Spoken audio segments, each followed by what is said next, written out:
Subscribe कीजिए target with SSC 360 channel को और दबाइए bell icon latest education videos और अपडेट्स की नोटिफिकेशन पाने के लिए।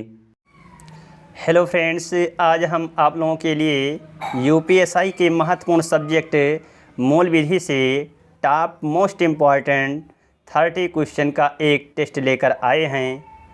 तो आ जाइए देखते हैं कि आप लोग कितने क्वेश्चन सॉल्व कर पाते हैं। जैसा कि पहला क्वेश्चन है, भारतीय दंड संहिता प्रवृत्ति हुई 6 अक्टूबर 1860 से 6 दिसंबर 1860 से 1 जनवरी 1861 से 1 जनवरी 1862 से। चलिए आप लोग कमेंट्स बॉक्स में कमेंट्स करके बताइए कौन सा क्वेश्चन का आंसर सही है। तो 1 जनवरी 1862 से ये आपका सही है कि भारतीय दंड संहिता प्रवृत्ति हुई 1 जनवरी 1862 से। अगला क्वेश्चन है दूसरा, भारतीय दंड संहिता 1860 के प्रारूप को तैयार करने वाले व्यक्ति का नाम बताइए। भारतीय दंड संहिता 1860 के प्रारूप को तैयार करने वाले व्यक्ति का नाम बताइए। तो ऑप्शन नंबर 1 ए है Lord Macaulay, number B Lord Curzon, number C Motilal Nehru, number D Lord Minto. तो इसमें कमेंट्स करके बताइए कौन सा ऑप्शन सही है। जल्दी से कमेंट्स करिए आप लोग। लॉर्ड मैकाले, लॉर्ड मैकाले भारतीय दंड संहिता 1860 के प्रारूप को तैयार करने वाले व्यक्ति का नाम क्या है? Lord Macaulay. चलिए हम अगले क्वेश्चन की ओर चलते हैं। अपराध एक ऐसा कृत्य है जो विधि द्वारा निषिद्ध है तथा समाज के नैतिक मनोभावों के प्रतिकूल दोनों ही होता है। एक परिभाषा है, अपराध एक ऐसा कृत्य है जो विधि द्वारा निषिद्ध है तथा समाज के नैतिक मनोभावों के प्रतिकूल दोनों ही होता है। ऐसा किसने कहा था? ब्लैक स्पेन ने, स्टीफन ने, पाउंड ने, ऑस्टिन ने। चलिए आप लोग कमेंट्स करके बताइए कौन सा विकल्प सही है। स्टीफन ने। गुड। अगला क्वेश्चन देखते हैं हम। क्वेश्चन नंबर 4 की ओर चलते हैं। भारतीय दंड संहिता 1860 में धाराओं एवं अध्यायों की कुल संख्या कितनी है? 428 धाराएं, 22 अध्याय। ऑप्शन नंबर बी 51 धाराएं, 23 अध्याय। ऑप्शन नंबर सी है 515 धाराएं, 24 अध्याय। ऑप्शन नंबर डी है 482 धाराएं, 21 अध्याय। चलिए आप लोग कमेंट्स करके बताइए कौन सा विकल्प इसमें से सही है। 51 धाराएं, 23 अध्याय। गुड। 51 धाराएं, 23 अध्याय। चलिए अगला क्वेश्चन 5 की ओर चलते हैं। Question number 5। क्वेश्चन नंबर 5 है, भारतीय दंड संहिता 1860 की धारा 1 से संबंधित है।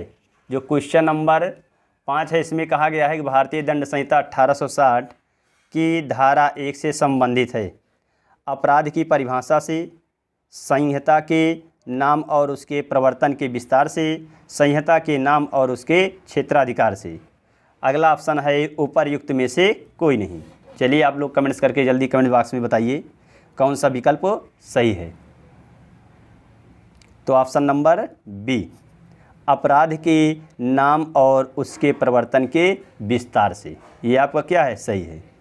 चलिए अगला क्वेश्चन 6वां देखते हैं। भारतीय दंड संहिता में परिभाषित स्त्री शब्द से तात्पर्य उस मानव नारी से है जिसकी आयु है। भारतीय दंड संहिता में परिभाषित स्त्री शब्द से तात्पर्य उस मानव नारी से है जिसकी आयु है। कितनी है? 16 वर्ष या अधिक, 18 वर्ष या अधिक, 21 वर्ष या अधिक, किसी भी आयु में। चलिए जल्दी से कमेंट्स करके बताइए कौन सा क्वेश्चन सही है इसमें से। हाँ, तो ऑप्शन नंबर डी, किसी भी आयु में। ऑप्शन नंबर डी, किसी भी आयु में। चलिए अगले क्वेश्चन की ओर चलते हैं हम। Question number 7। भारतीय दंड संहिता में दंगा को कौन सी धारा के अंतर्गत परिभाषित किया गया है? जो दंगा होता नहीं है, वो दंगा को किस धारा के अंतर्गत परिभाषित किया गया है? ऑप्शन नंबर 1 है धारा 141, ऑप्शन नंबर धारा 146, धारा 149, धारा 159। चलिए आप लोग कमेंट्स करके कमेंट्स बॉक्स में बताइए कौन सा विकल्प सही है। 7 का क्या है? डी सही है। 7 का क्या है? डी सही है। धारा 159, धारा 159। चलिए अगले क्वेश्चन की ओर चलते हैं। क्वेश्चन नंबर 8, निम्नलिखित में से कौन सा अपूर्ण अपराध है? निम्नलिखित में से कौन सा अपूर्ण अपराध है? पूर्ण रूप से अपराध नहीं है, अपूर्ण कह रहा है यहाँ पर, ये भी ध्यान में रखना होगा आप लोगों को। क्या है ये? पूर्ण अपराध। तो पहला ऑप्शन है लोक न्यूसेंस, दूसरा ऑप्शन है आपराधिक प्रयत्न, तीसरा ऑप्शन है विधि विरुद्ध जमाव, और चौथा ऑप्शन है बलवा। चौथा ऑप्शन क्या है? बलवा। चलिए आप लोग कमेंट्स करके कमेंट्स बॉक्स में बताइए कौन सा ऑप्शन इसमें से सही है। जल्दी बताइए भाई कमेंट्स करके। ऑप्शन नंबर बी, आपराधिक प्रयत्न। ये जो आपराधिक प्रयत्न है यह अपूर्ण अपराध है। पूर्ण रूप से अपराध इसको नहीं माना जाएगा, इसको अपूर्ण अपराध में रखा जाएगा। बाकी सारे क्या हैं? लोक न्यूसेंस, विधि विरुद्ध जमाव, बलवा, ये सब क्या हैं? पूर्ण अपराध हैं। ठीक है। चलिए आगे क्वेश्चन नंबर 9 की तरफ चलते हैं। क्वेश्चन नंबर 9 देखेंगे। दहेज हत्या को, आजकल आप लोगों को पता ही वर्तमान समय में दहेज के बारे में ज़्यादा सा चर्चा हो रही है। दहेज हत्या को भारतीय दंड संहिता की कौन सी धारा में परिभाषित किया गया है? ये जो दहेज हत्या है, आजकल दहेज के कारण हत्याएं हो रही हैं, सुसाइड हो रहे हैं, इसमें भारतीय दंड संहिता की कौन सी धारा परिभाषित की गई दहेज हत्या से संबंधित है? धारा 304 का पहला ऑप्शन है धारा 304 का, दूसरा ऑप्शन है धारा 304 खा, तीसरा ऑप्शन है धारा 308 और चौथा ऑप्शन है धारा 309। चलिए आप लोग कमेंट्स करके कमेंट्स बॉक्स में बताइए धारा 304 खा कौन सा विकल्प सही है? धारा 304 खा। चलिए आगे हम अगले क्वेश्चन की ओर चलते हैं। क्वेश्चन नंबर, चलिए आगे अगले क्वेश्चन पर बात करते हैं हम। क्वेश्चन नंबर 10, निम्नलिखित में से कौन सा भारतीय दंड संहिता की धारा 34 का एक आवश्यक तत्व नहीं है? क्वेश्चन है निम्नलिखित में से कौन सा भारतीय दंड संहिता की धारा 34 का एक आवश्यक तत्व नहीं है? ऑप्शन नंबर ए, कोई आपराधिक कृत्य का किया जाना, आपराधिक कृत्य कई व्यक्तियों द्वारा किया गया हो, आपराधिक कृत्य 5 से अधिक व्यक्तियों द्वारा किया गया हो, आपराधिक कृत्य सामान्य आशय से अग्रसर में किया गया हो। चलिए कमेंट्स करके जल्दी बताइए कौन सा विकल्प इसमें सही है?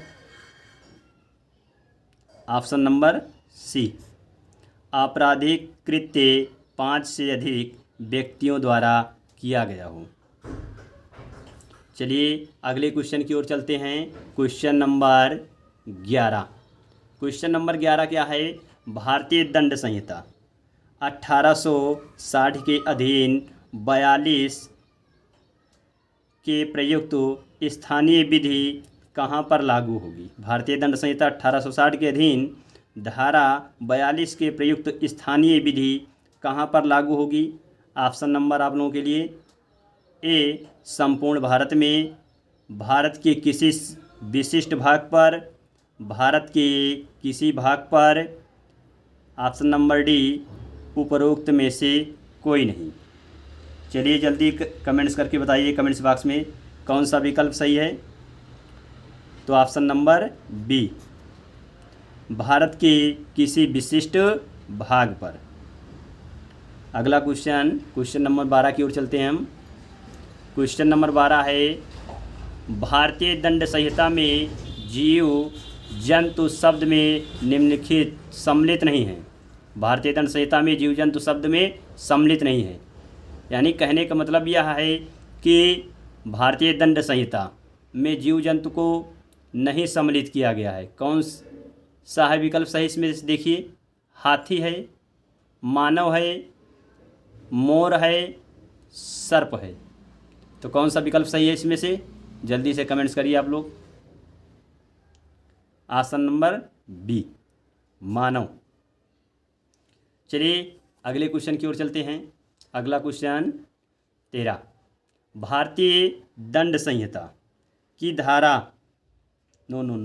भारतीय दंड संहिता 1860 की धारा 53 के अंतर्गत निम्नलिखित में से कौन दंड नहीं है। क्वेश्चन नंबर 13 है, भारतीय दंड संहिता 1860 की धारा 53 के अंतर्गत निम्नलिखित में से कौन दंड नहीं है। जुर्माना, संपत्ति का समपहरण, मृत्यु और निर्वासन। तो जुर्माना तो आप लोग जानते ही हैं, ये दंड है। मृत्यु, ये भी दंड है। संपत्ति का समपहरण भी है, लेकिन निर्वासन नहीं है। इसका मतलब कौन सा ऑप्शन सही है, ऑप्शन नंबर बी, निर्वासन। चलिए अगले क्वेश्चन की ओर चलते हैं हम। क्वेश्चन नंबर 14, भारतीय संहिता की धारा 57 के अनुसार आजीवन कारावास की अवधि कितनी है। भारतीय संहिता की धारा 57 के अनुसार आजीवन कारावास की अवधि कितनी है। ऑप्शन नंबर ए 20 वर्ष, ऑप्शन नंबर बी 14 वर्ष, ऑप्शन नंबर सी 16 वर्ष, ऑप्शन नंबर डी 12 वर्ष। चलिए बताइए जल्दी से भाई कि भारतीय दंड संहिता की धारा 57 के अनुसार आजीवन कारावास की अवधि कितनी है। ऑप्शन नंबर ए 20 वर्ष। 20 वर्ष की आयु का अगर व्यक्ति रहेगा तभी उसको क्या किया जाएगा, कारावास का दंड दिया जाएगा। चलिए अगला क्वेश्चन 15 की ओर चलते हैं। निम्न में से क्या राजद्रोह का सार है। चलिए क्वेश्चन नंबर 15 देखते हैं। निम्न में से क्या राजद्रोह का सार है।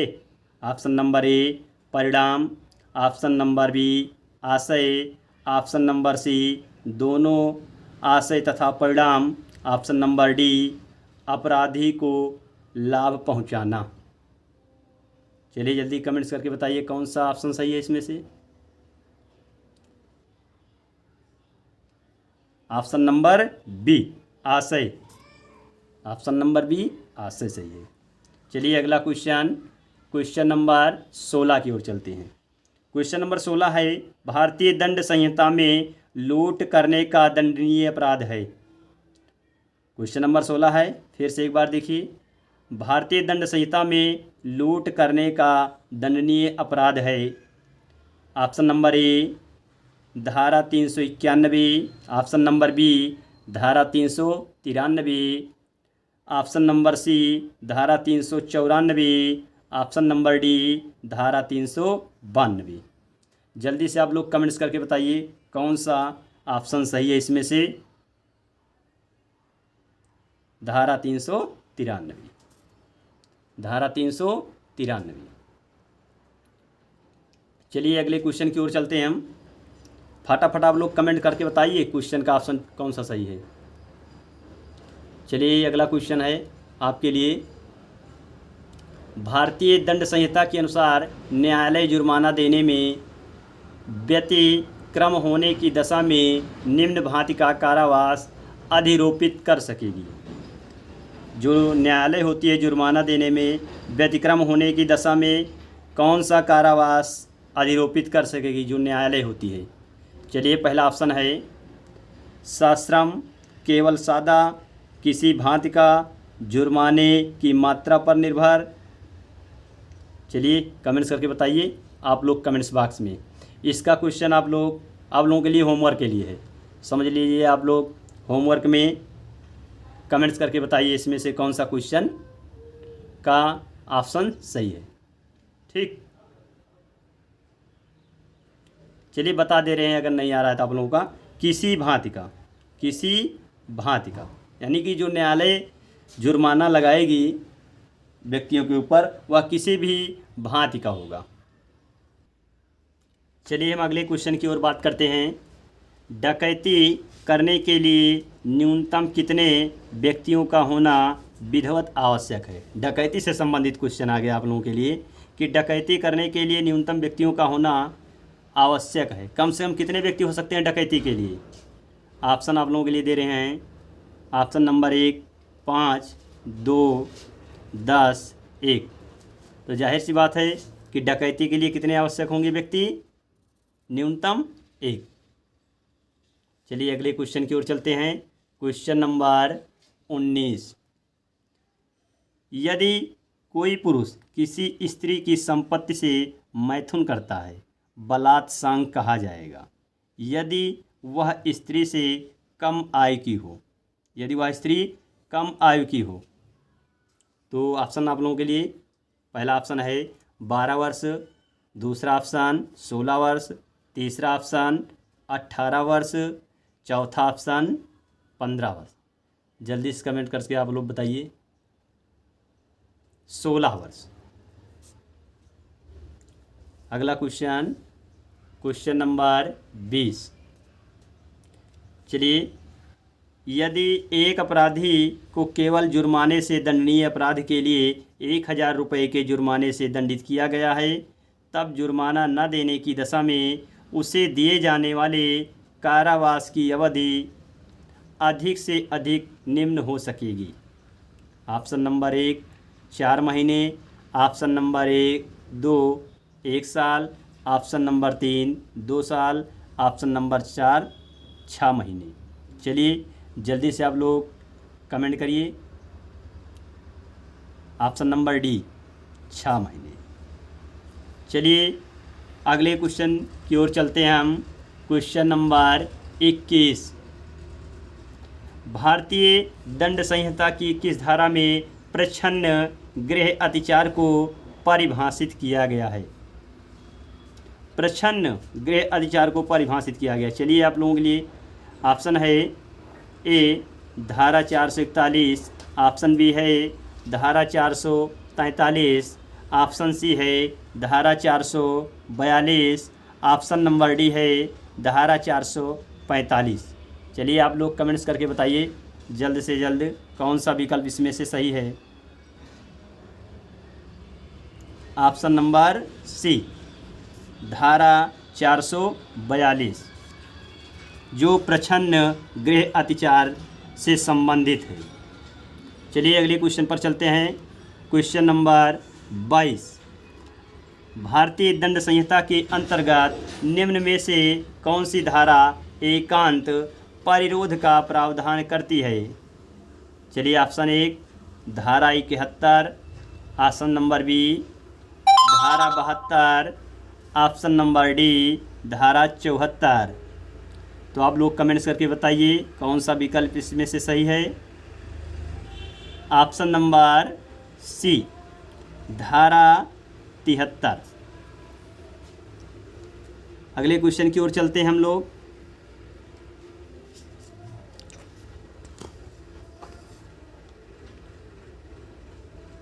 तेईसवां क्वेश्चन देखें। किसी आपराधिक आरोप के विरुद्ध बचाव होने के लिए मूल को संबंधित होना चाहिए। ऑप्शन नंबर ए है केवल विधि से, ऑप्शन नंबर बी है केवल तथ्य से, ऑप्शन नंबर सी है चाहे तथ्य से अथवा विधि से, ऑप्शन नंबर डी है आप लोगों के लिए तथ्य एवं विधि दोनों से। चलिए कमेंट्स करके बताइए कौन सा ऑप्शन सही है इसमें से। ऑप्शन नंबर बी केवल तथ्य से। गुड। चलिए अगले क्वेश्चन पर हम चलते हैं। Question number 24। भारतीय दंड संहिता की किस धारा में छल को परिभाषित किया गया है। छल कपट वाला आ गया भाई इसमें से क्वेश्चन कि भारतीय दंड संहिता की किस धारा में छल को परिभाषित किया गया है। तो ऑप्शन नंबर आप लोगों के लिए है धारा 416, ऑप्शन नंबर बी है धारा 415, ऑप्शन नंबर सी है धारा 420, ऑप्शन नंबर डी है धारा 14। चलिए आप लोग कमेंट्स करके बताइए कमेंट्स बॉक्स में कौन सा ऑप्शन इसमें से सही है। ऑप्शन नंबर बी, धारा 415। चलिए अगला क्वेश्चन है, मोस्ट इम्पॉर्टेंट है आप लोगों के लिए। आ एक अंधा व्यक्ति है, मान के लिए कि एक आ है, वह एक अंधा व्यक्ति है। तो आ एक अंधे व्यक्ति को अश्लील पत्रिका विक्रय करने के लिए मानसिक दंड संहिता की धारा 292 के तहत आरोपित किया गया। उसका बचाव था कि उसे यह जानकारी नहीं थी कि जो पत्रिका उसने विक्रय की वह अश्लील थी। उसे यह नहीं पता अंधे व्यक्ति को कि वह जो पत्रिका थी, विक्रय की गई वाली पत्रिका, वह अश्लील थी। चलिए हम देखते हैं ऑप्शन की ओर। ऑप्शन नंबर आप लोगों के लिए है ए, तथ्य की मूल कारण असफल होगा। तथ्य की मूल कारण असफल होगा, वो असफल होगा। अगला ऑप्शन है असफल होगा। अगला ऑप्शन है न्यायालय का विवेकाधिकार। और ऑप्शन डी है उपरोक्त में से कोई नहीं। चलिए जल्दी से आप लोग कमेंट्स करके बताइए कमेंट्स बॉक्स में। ऑप्शन नंबर ए, तथ्य की मूल के कारण असफल होगा। चलिए अगले क्वेश्चन की ओर चलते हैं हम आप लोगों के लिए। चलिए 26वां क्वेश्चन है। एक पुरुष शिक्षक ने परीक्षा में तलाशी के दौरान एक लड़की को लड़का समझकर पैंट की जेब में हाथ डाल दिया। शिक्षक ने दंड संहिता के किस धारा के अंतर्गत अपराध किया? आप लोगों के लिए ऑप्शन है, ऑप्शन नंबर ए धारा 354, ऑप्शन नंबर बी धारा 323, ऑप्शन नंबर सी है धारा 509 और अगला ऑप्शन है डी कोई अपराध नहीं। चलिए आप लोग कमेंट्स करके बताइए कमेंट्स बॉक्स में जल्दी। ऑप्शन नंबर डी कोई अपराध नहीं। ये कोई ज़रूरी है? शिक्षक को क्या पता कि वह लड़की है या लड़का है? वह लड़का समझ करके जेब में हाथ डाल दिया, इसका मतलब कोई अपराध नहीं किया। उसे कोई सज़ा नहीं मिलेगी। उसने जानबूझ करके कोई अपराध किया है, अगर उसे पता होता तो ना हाथ डालता वो। चलिए अगले क्वेश्चन की ओर चलते हैं। Question number 27। चलिए, भारतीय दंड संहिता में कौन सी धारा से लोक न्यूसेंस को परिभाषित किया गया है? फिर से देखेंगे एक बार क्वेश्चन। भारतीय दंड संहिता में कौन सी धारा से लोक न्यूसेंस को परिभाषित किया गया है? ऑप्शन ए धारा 268, ऑप्शन बी धारा 269, ऑप्शन सी धारा 283, ऑप्शन डी धारा 289। चलिए आप लोग कमेंट्स करके बताइए कौन सा ऑप्शन इसमें से सही है। जल्दी कमेंट्स करिए आप लोग जल्दी। धारा 268। चलिए अगले क्वेश्चन की ओर बात करते हैं हम। Question number 28। अपने जीवन को सुरक्षित रखना सामान्यतः एक कर्तव्य है, परंतु इसको दूसरों के लिए बलिदान कर देना भी परम कर्तव्य है। यह टिप्पणी क्वीन बनाम डडले एंड स्टीफंस के बाद में किसके द्वारा की गई थी? चलिए option number A Lord Acton द्वारा, लॉर्ड पोलक द्वारा, लॉर्ड कोलरिज द्वारा, लॉर्ड डेनमैन द्वारा। चलिए आप लोग विकल्प टिक करिए जल्दी से। सही ऑप्शन कौन सा है? सी लॉर्ड कोलरिज द्वारा। चलिए अगले क्वेश्चन की ओर चलते हैं। Question number 29। यह कब कहा जाता है कि एक व्यक्ति किसी बात का दुष्प्रेरण कर रहा है? यह कब कहा जाता है कि एक व्यक्ति किसी बात का दुष्प्रेरण कर रहा है? चलिए आप लोगों के लिए ऑप्शन है नंबर 1 किसी व्यक्ति को उकसाता है, अन्य व्यक्तियों के साथ षड्यंत्र से सम्मिलित होता है, किसी कार्य या अवैध लोभ द्वारा सहायता करता है। शासन मतलब साथ जिसको बोलते हैं। अगला ऑप्शन है उपरोक्त सभी। चलिए आप लोग कमेंट्स करके बताइए जल्द से जल्द कौन सा ऑप्शन सही है। तो ये सारे जो हैं दुष्प्रेरण से संबंधित हैं। जो व्यक्ति किसी बात का दुष्प्रेरण कर रहा है, तो इसमें सारे ऑप्शन क्या हैं, सही हैं। ऑप्शन नंबर डी, उपरोक्त सभी। चलिए अगले क्वेश्चन की ओर हम चलते हैं। क्वेश्चन 30, भारतीय दंड संहिता के अंतर्गत एक शिशु को अपराध करने में सक्षम समझ लिया जाता है। चलिए आप लोगों के लिए ऑप्शन है 7 वर्ष से कम, अगला ऑप्शन है बी 7 वर्ष से अधिक परंतु 12 वर्ष से कम, अगला ऑप्शन है 7 वर्ष का हो, अगला ऑप्शन है आप लोगों के लिए 12 वर्ष से कम हो। चलिए आप लोग कमेंट्स करके जल्द से जल्द बताइए कि इसमें से कौन सा विकल्प सही है।